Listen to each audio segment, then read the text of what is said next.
শেওড়াদহ জামিয়া কোরআনিয়া মাধ্যমিক শিক্ষা কেন্দ্রের 13তম বার্ষিক 2025 ক্রীড়া প্রতিযোগিতা অনুষ্ঠিত হয়। শিক্ষা জীবনে পড়াশোনার পাশাপাশি ক্রীড়া বা শরীরচর্চার গুরুত্ব অপরিসীম। খেলাধুলাও শিক্ষারই অঙ্গ। শেরশাহ জামিয়া কোরআনের মাধ্যমিক শিক্ষা কেন্দ্রের 13তম বার্ষিক 2025 ক্রীড়া প্রতিযোগিতা শিক্ষা কেন্দ্রের প্রাঙ্গণে অনুষ্ঠিত হয়। বার্ষিক ক্রীড়া প্রতিযোগিতা অনুষ্ঠানের শুভ সূচনা হয় পতাকা উত্তোলনের মধ্য দিয়ে। এরপর উড়িয়ে দেওয়া হয় বেলুন।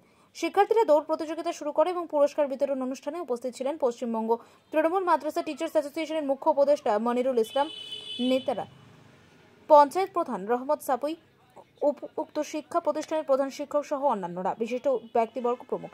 প্রতিযোগিতা শেষে পুরস্কার বিতরণ করে উপস্থিত বিশিষ্ট ব্যক্তিবর্গ এবং শিক্ষক শিক্ষিকা প্রমুখ। সর্বশেষে রবীন্দ্রনাথ ঠাকুরের ভাষায় বলা হয়, শ্রেষ্ঠ শিক্ষার অর্থ কেবল তথ্য আহরণ নয়, পৃথিবীতে যা কিছু অস্তিত্বশীল তার সাথে সমন্বয়। পশ্চিমবঙ্গ তৃণমূল মাদ্রাসা টিচার্স অ্যাসোসিয়েশনের মুখ্য উপদেষ্টা এই প্রতিষ্ঠানের সম্পাদক মনিরুল ইসলাম বলেন, শেহরদা জামিয়া কোরআনিয়া মাধ্যমিক শিক্ষা কেন্দ্রের 13তম বার্ষিক ক্রীড়া 1 থেকে 2রা ফেব্রুয়ারি 2025 নিজস্ব মাঠে এখানে অনুষ্ঠিত হয়।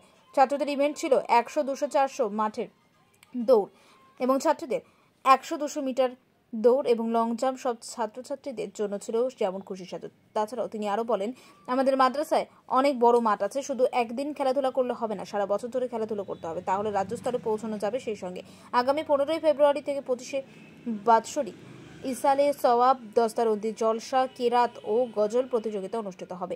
তিনি এতটাই অঞ্চলের জনসাধারণকে এই সভাতে আসার জন্য আহ্বান করেন। দুদিন ছাত্রছাত্রী এবং অভিভাবকদের উৎসাহ এবং উদ্দীপনা ছিল চোখে পড়ার মতো। নেত্রা পঞ্চায়েত প্রধান রহমত সাপুই তিনি বলেন, এই মাদ্রাসার প্রতিষ্ঠাতা সম্পাদক মনিরুল মোল্লার আহ্বানে এই অনুষ্ঠানে এসেছে। এই অঞ্চলে খুব সুন্দরভাবে প্রতিষ্ঠান এবং অনুষ্ঠান চলছে। তিনি আরও আশ্বাস দেন, বলেন, আমার সাধ্যমতো প্রতিষ্ঠানকে সাহায্য করার চেষ্টা